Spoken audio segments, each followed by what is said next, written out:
प्रणाम गुरुदेव। यहाँ पे एक साधिका का प्रश्न है कि मैं आपके साथ जुड़ के काफ़ी समय से ध्यान कर रही हूँ और आप भी कहते हैं मेरी अच्छी स्थिति है, लेकिन बार बार वो स्थिति क्यों टूट जाती है? क्यों मैं अपनी बेटी और अपने पति की तरफ अट्रैक्ट हो जाती हूँ? उनका पेन नहीं बर्दाश्त होता। कभी तो लगता है सब कुछ छूट गया, लेकिन अगर मैं अच्छी तरह से देखूँ तो कहीं ना कहीं फिर से मैं जुड़ जाती हूँ। तो मैं इस उलझन से कैसे निकलूँ गुरुदेव? प्रणाम आपको।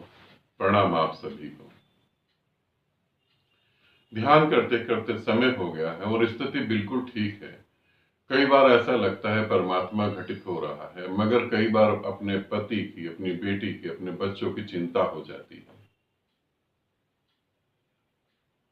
मैं क्या करूं?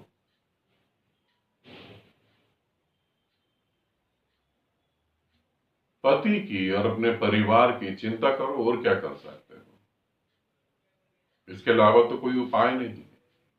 फिर तुम उनकी चिंता करो, मगर चिंता करते करते देखो तुम्हारी चिंता करने से कुछ बदलाहट होती है।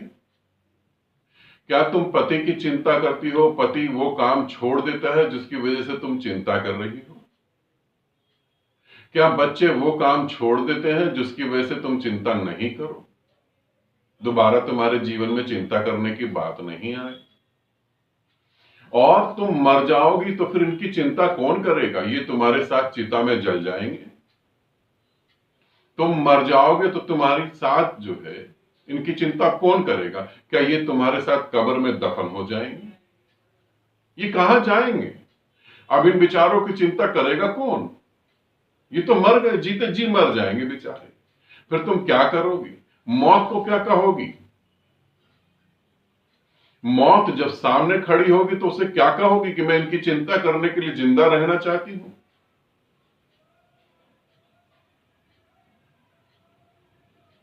ध्यान साधना कर रही हूं, सब कुछ ठीक घटित हो रहा है। यदि सब कुछ ठीक घटित होता तो यह प्रश्न कैसे उठ सकता था? एक आदमी कह रहा है कि मैं सुबह सुबह उठ गया, सूरज की रोशनी देख रहा हूं, सुबह हो गई है, बड़ा अच्छा लग रहा है, मगर मुझे दरवाजे नहीं दिखाई दे रहे कि मुझे निकलना कहां से। बार बार दीवार में सर मार रहा हूं, सर फूट रहा है, सर में से खून भी निकल रहा है, मगर दरवाजे नहीं दिख रहे। तुम क्या पागल हो गए हो? सुबह तुम उठ गए, सूरज देख लिया, आकाश देख लिया, और तुम्हें दरवाजे क्यों नहीं दिखाई दे रहे? ध्यान साधना ठीक हो रही है, कहां खाक ठीक हो रही है ध्यान साधना? किसकी चिंता कर रहे हो? क्या कभी तुमने सोचा तुम्हारी भी कोई चिंता कर रहा है? तुम्हें लगेगा हां।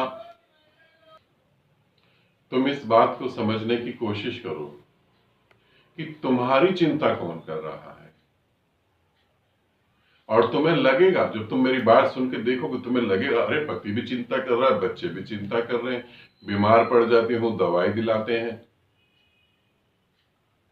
अगर सच में कोई तुम्हारी चिंता कर रहा है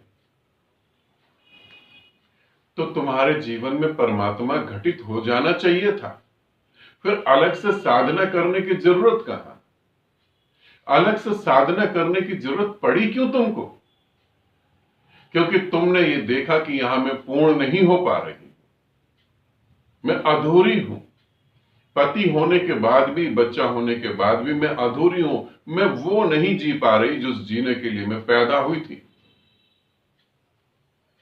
और चिंता की तो बात ऐसी है, किसी के पास पति भी नहीं है, पत्नी भी नहीं है, बच्चे भी नहीं है, वो भी बंदा चिंता करता है। मेरे एक साधक है, वो अपने भाई की, भाभी की, उनके बच्चों की, और पता नहीं किन किन की, अपने बड़े भाई, छोटे भाई, वो सभी की चिंता करते हैं। मुझे तो देखकर ये ताज्जुब हुआ, जब मैंने उनसे बात करी मुझे ये हैरानगी हुई कि ये साधक अपनी चिंता नहीं कर रहा इतनी ज्यादा। यदि अपनी चिंता इतनी ज्यादा करता तो ये परमात्मा को प्राप्त हो जाता। अगर इसकी साधना अधूरी रही और मृत्यु घटित हुई तो ना तो इसकी भाभी आएगी, ना इसका भाई आएगा, ना बच्चे आएंगे। कौन उस समय कहेगा अरे भाई हमें तो बहुत चिंता थी, तूने अपनी साधना पूरी नहीं करी? कौन कहेगा? दोबारा पैदा होने की तैयारी कर रहे हो और कुछ साधना वादना नहीं कर रहे। जब तुम्हारे प्राण निकलेंगे तो तुम शून्य नहीं हो पाओगे। तुम्हारे प्राण निकलेंगे तो तुम्हें यही चिंता होगी कि मैं चली गई, अब ब्रेकफास्ट कौन बना के देगा। और तुम्हें क्या पता, तुम चली गई तो फिर और 10-12 होंगी, वो आ जाएंगे ब्रेकफास्ट बनाने। तुम क्या सोच रही हो कि पुरुष ऐसे ही? कई जगह तो मैंने ऐसा देखा है कि पत्नी मरती है, उससे पहले किसी का अफेयर चल रहा होता है, वो इधर मरी, 3-4 महीने बाद दूसरी शादी हो गई। कई बार तो पत्नी मरती ही इसलिए कि दूसरी से शादी होने वाली है। तुम किस भ्रम में बैठे हो? अपनी चिंता करो, अपनी साधना की चिंता करो। ये तो चलता ही रहेगा, संसार सदा ऐसे ही चलता है। ध्यान साधना ठीक हो रही है। ध्यान साधना यदि ठीक हो रही होती तो यह प्रश्न नहीं उठ सकता है। ये प्रश्न उठने का अर्थ ही है कि साधना ठीक नहीं हो रही। आनंदित रहो, सदा खुश रहो। बहुत बहुत प्रेम आप सभी को।